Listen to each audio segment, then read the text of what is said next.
బీజేపీలో చేరికలు కాకరేపుతున్నాయి. ఉమ్మడి నల్లగొండ జిల్లాలో మాజీ ఎమ్మెల్యే శానంపూడి సైదిరెడ్డి, ఆదిలాబాద్ జిల్లాలో నగేష్ చేరికను ఆయా జిల్లా పార్టీ నేతలు వ్యతిరేకిస్తున్నారు. పార్టీలో మొదటి నుంచి పనిచేసిన వారిని కాదని, కొత్త వారికి టికెట్లు ఇవ్వొద్దని అధిష్టానానికి సూచిస్తున్నారు.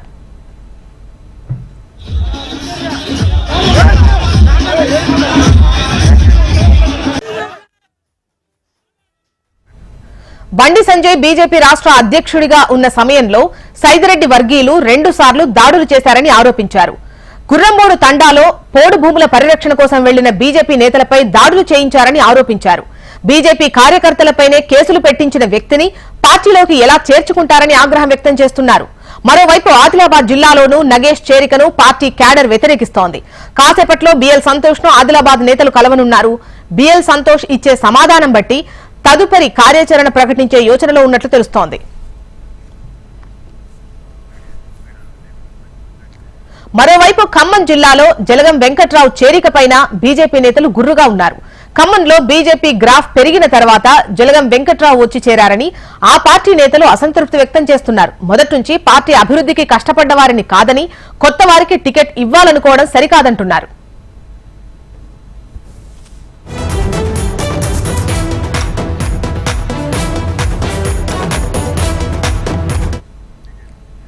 మొత్తానికి తెలంగాణ బీజేపీలో చేరికలు కాకరేపుతున్నట్లు తెలుస్తోంది.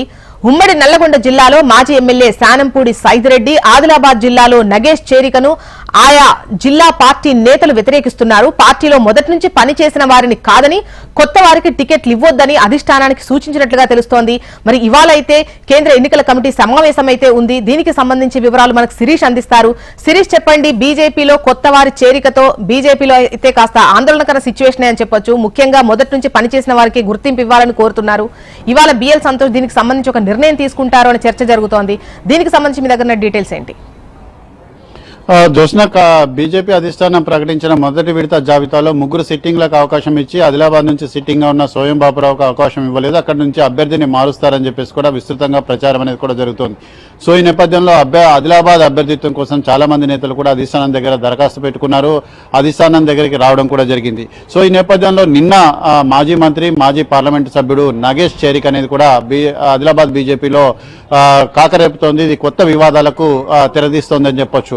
ఎందుకంటే ఆదిలాబాద్ పార్లమెంటు పరిధిలో 4 బీజేపీకి సంబంధించిన ఎమ్మెల్యేలు ఉన్నారు. అందులో ఆదిలాబాద్ ఎమ్మెల్యే తప్ప మిగిలిన 3 ఎమ్మెల్యేలు కూడా జీ నగేష్ చేరికను వ్యతిరేకిస్తున్నట్లుగా కూడా పార్టీ వర్గాలు కూడా స్పష్టం చేస్తున్నాయి. నిన్న నగేష్ చేరిక సందర్భంగా ఒక్క మహేశ్వర్ రెడ్డి తప్ప మిగిలిన ఎమ్మెల్యేలు ఎవరు కూడా ఈ కార్యక్రమానికి కూడా హాజరు కాలేదు. ఇప్పుడు మహేశ్వర్ రెడ్డి కూడా అయిష్టంగానే కార్యక్రమానికి కూడా హాజరయ్యారు. ఈ చేరిక అనేది కూడా ముగిసిన తర్వాత మహేశ్వర్ రెడ్డి తరుణ్ చుక్ దగ్గరికి వెళ్లి దీని దగ్గర ఈ విషయం పైన డిస్కషన్ అనేది కూడా చేసినట్లుగా కూడా సమాచారం. ఎందుకంటే ఒక కీలకమైన నేతగా ఉన్న తనకు తెలియకుండానే ఈ చేరికను మీరు ఏ విధంగా ప్రోత్సహిస్తారని చెప్పేసి కూడా మహేశ్వర్ రెడ్డి ప్రశ్నించినట్లుగా కూడా సమాచారం. అక్కడ నగేష్ చేరికను 4 అసెంబ్లీ నియోజకవర్గాల పరిధిలో కూడా పార్టీ నేతలందరూ కూడా వ్యతిరేకిస్తున్నారు. గతంలో ఒక సామాజిక వర్గంతో కలిసి నగేష్ పనిచేశారు. అలాంటప్పుడు హిందూ ఓటు బ్యాంక్ అనేది కూడా నగేష్ కు ఏ విధంగా వస్తుందని చెప్పేసి కూడా ప్రశ్నించినట్లుగా కూడా సమాచారం. జరిగిందేదో జరిగిపోయింది. ఇప్పటికైతే నగేష్ అభ్యర్థిత్వాన్ని కానివ్వండి అని చెప్పేసి కూడా తరుణ్ చుక్ చెప్పిన సందర్భంలో మహేశ్వర్ రెడ్డి మాత్రం ఎట్టి పరిస్థితుల్లోనూ నగేష్ కి అయితే సహకరించే లేదు అని చెప్పేసి కూడా చెప్పినట్లుగా పార్టీ వర్గాలు కూడా చెప్తున్నాయి. సో దీనికి సంబంధించి ఇప్పటివరకు మహేశ్వర్ రెడ్డి మాత్రం అధికారికంగా ఎటువంటి ప్రకటన అనేది కూడా చేయలేదు. కానీ ఈ రోజు చాలా మంది ఆదిలాబాద్ కు సంబంధించిన నేతలందరూ కూడా ఢిల్లీకి చేరుకున్నారు.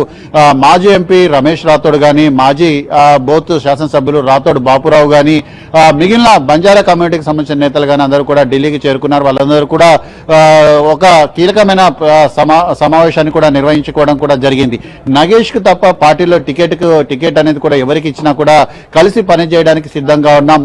ఇప్పటి వరకు కూడా పార్టీ కోసం, పార్టీ అభ్యున్నతి కోసం పనిచేసిన తమను కాదని చెప్పేసి నగేష్ కు టికెట్ ఇవ్వడం అనేది కూడా సరికాదు అని చెప్పేసి కూడా అధిష్టానానికి వాళ్ళు స్పష్టం చేయబోతున్నట్లుగా కూడా సమాచారం. ఒకవేళ అధిష్టానం కనుక టికెట్ ఇవ్వాలనుకుంటే మాత్రం ఇప్పుడున్న సిట్టింగ్ సోయం బాపురావుకి ఇచ్చినా తమకు ఎటువంటి అభ్యంతరం లేదు. కానీ నగేష్ కి మాత్రం టికెట్ ఇవ్వద్దు అని చెప్పేసి కూడా చెప్తున్నారు. మొదటి నుంచి కూడా పార్టీలో ఉంటూ పార్టీ కోసం కష్టపడి ఉన్న మమ్మల్ని కాదని చెప్పేసి ఇప్పుడు అకస్మాత్తుగా ఎన్నికల ముందు నగేష్ తీసుకొచ్చి అతనికి టికెట్ ఇస్తామనడం కూడా కరెక్ట్ కాదు. ఒకవేళ అధిష్టానం గనక ఇటువంటి సిచ్యువేషన్ అనేది గనక తీసుకొస్తే మాత్రం అధిష్టానం నగేష్ అభ్యర్థిత్వాన్ని ఖరారు చేస్తే మాత్రం తాము మూకుమ్మడిగా రాజీనామాలు కూడా చేసేందుకు సిద్ధమవుతామని చెప్పేసి మరికొంతమంది నేతలు స్పష్టం చేయబోతున్నట్టుగా సమాచారం. ఉదయం నుంచే చాలా మంది నేతలు కూడా బిఎల్ సంతోష్ ఇంటి దగ్గర వెయిట్ చేస్తున్నారు. బిఎల్ సంతోష్ అపాయింట్మెంట్ కోసం కూడా వెయిట్ చేస్తున్నారు. ఉదయం కొంతమంది సీనియర్ నేతలందరూ కూడా ఢిల్లీకి రావడం అనేది కూడా జరిగింది.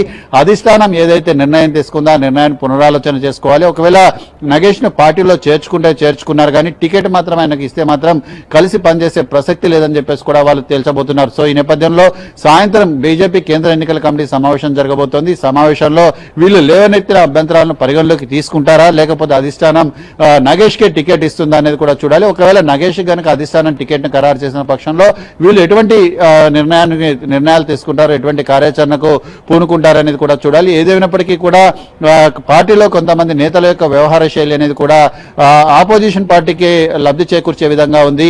ఇక్కడ సరైన క్యాండిడేట్ ను పెట్టకపోవడం వల్ల అధికార కాంగ్రెస్ పార్టీకి దీనివల్ల లబ్ధి కలుగుతుంది. కాంగ్రెస్ పార్టీ విజయం సాధించే అవకాశాలన్నిటి కూడా ఉన్నాయి. కాంగ్రెస్ పార్టీ కోసం ఈ తతంగం అంతా కూడా నడుస్తుందన్న మరికొన్ని సంచలన ఆరోపణలన్నిటి కూడా చేస్తున్నారు. సో ఏదేమైనప్పటికీ కూడా అధిష్టానం మరి ఈ విషయంలో ఏం చేయబోతుంది అనేది కూడా చూడాలి. ఈ రోజు బీజేపీ కేంద్ర ఎన్నికల కమిటీ సమావేశం కనుక జరిగితే సమావేశంలో పాల్గొనడానికి కిషన్ రెడ్డి కూడా ఢిల్లీకి రాబోతున్నారు. ఒకవేళ కిషన్ రెడ్డి వస్తే ఆయన కూడా కలిసి దీనికి సంబంధించిన అంశాన్ని స్పష్టం చేయబోతున్నట్టుగా సమాచారం. శిరీష్, అప్డేట్ కోసం మళ్ళీ మిమ్మల్ని సంప్రదిస్తాం.